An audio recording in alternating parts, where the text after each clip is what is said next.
The best case scenario today is that doctors and nurses will ring in, and paramedics will ring in and tell us it's just as bad as it always is at the beginning of January. That's the best case scenario. I would say for about the last 12 years, winter has... it's got a bit of a Game of Thrones quote coming on there, but I don't want to fall into a Jeremy Clarkson-shaped trap. But winter is coming. Is that Game of Thrones? Winter is coming? Winter is coming. And when winter is coming, the NHS always warns that it might not be able to cope. And it's always telling the truth, and it always copes. Which, if I was constructed in a slightly less honest way, would probably give me an opportunity now to pour some ordure upon NHS workers and call them scaremongers like Theresa May did when she was explaining to police why cutting their numbers wouldn't affect their ability to do their job. But these are warnings. It's the maddest thing, isn't it? If I warn you, if I said to you, I might not get to the end of the show today, I'm absolutely shattered. And then I got to the end of the show and you turned around and called me a liar. That would make you an idiot, wouldn't it? And me a victim of your idiocy. So if I warn you that something's going to happen or that something might happen and then it doesn't happen, we should all be relieved. We should all be happy about that. So bear that in mind as I direct you towards the question that I want to ask you this morning, because there's something a little bit different, I think, about the tone of coverage.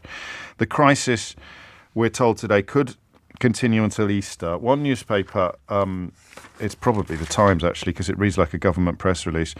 An NHS leader has sought to play down a claim that the deaths of up to 500 patients a week have been caused by delays in emergency care, even as other health service bosses say that the situation is life-threatening for patients. So there's your headline. Health chiefs clash over warning that delays are killing 500 a week. Yeah, because that's the really important thing. Is it 500 or 200, 300 or 412? That's the really important thing that's going on here if you're the editor of the Times. A manufactured, confected row about just how many people are dying unnecessarily as a consequence of the chaos in the health service. No, it isn't. The most important question is, how bad is it? And how does an ordinary schmuck like me get a proper handle on how bad it is compared to previous years? Well, I'm not an ordinary schmuck, am I? Because I get this enormous privilege, this enormous opportunity to ask you from the front line, either perhaps as somebody who routinely calls upon the services of our brothers and sisters in the NHS and can tell me where we stand compared to previous years, or someone who's there at the front line doing their level best to keep the rest of us safe and healthy or in comfort, and struggling to be able to do it because of the circumstances in which you find yourself. So that's the question.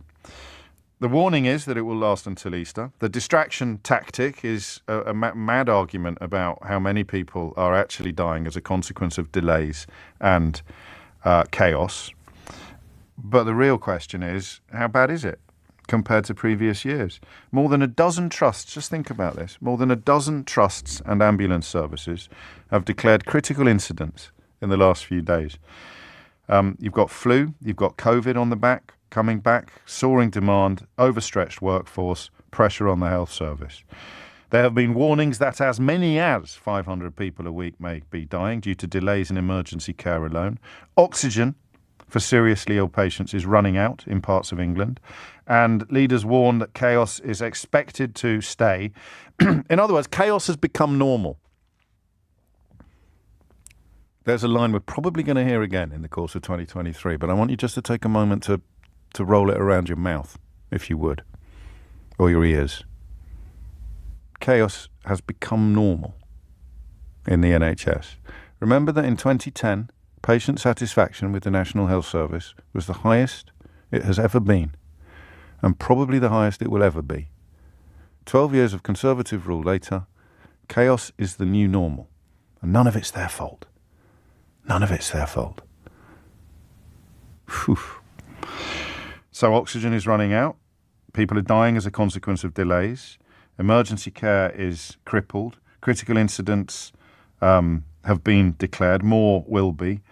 It seems likely, says Matthew Taylor, who's the chief exec of the NHS Confederation, that the next 3 months will be defined by further critical incidents needing to be declared and the quality of care being compromised.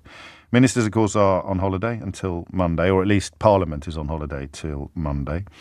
There's no current plan to recall The British Medical Association said the government's deafening silence and failure to act was a political choice, which was leading to patients dying unnecessarily.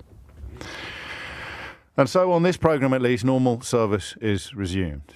If ever there was a need for clarity and leadership, that need is now. I don't know what Rishi Sunak's doing, talking about trying to give up Mexican Coca-Cola for the new year, or recording ridiculous Instagram messages telling everyone that the good times are about to start rolling. Quite incredible. The NHS is screaming. Paramedics, doctors, nurses, reaching for the emergency button, and they're not even responding. They're not even there. They're not even acknowledging it or talking about it. They're almost sort of crossing their fingers and hoping it will go away, just like they did with COVID, before tens of thousands of people died. I don't get it. I don't know why you want to go into politics. I really don't get it. What do you want to do when you grow up? I want to be a politician. Why? I just think it might be fun. I've got quite a high opinion of myself. And I think being Prime Minister, I can't really make any more money. I've married the daughter of one of the richest men in the world. There's not much point getting a proper job. I just think it might be commensurate with my self-regard. I'd quite like to. Why do you want to be Prime Minister? I'd really like to sort the NHS out. Well, the party you lead has spent 12 years screwing it left, right and centre. It's not the money either. Two things you need to take on board. It's not underfunded in the clearest sense that some people claim. It's the money's going in all the wrong directions. And you can't claim that the current or looming industrial action has nothing to do with terms and conditions when you've got a 12% vacancy rate. Those are the two lies, one from the left, one from the right. But today's not the day for that sort of politics. Today's the day for reality. It's the day you get to paint a picture. What's going on? 0345 6060 973 is the number. Whatever it is, listen, don't hold back on the grounds of thinking this isn't the most important thing out there. Mike, for example, has texted to tell me he works in a retirement block of flats. People fall. We're not allowed to lift them up, so we have to wait for an ambulance. NHS has stopped sending ambulances for these calls, instead advising us to call 111 or to take them to A&E. Obviously, if we could take them to an A&E, there wouldn't be an issue in the first place, and we'd be able to pick them up to do so. It just seems to me that the NHS can't cope anymore.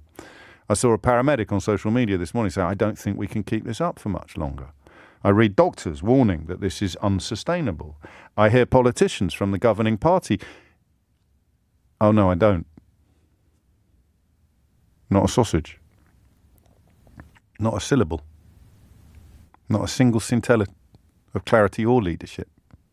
But maybe it's not that bad. Give me a call. Tell me what's going on.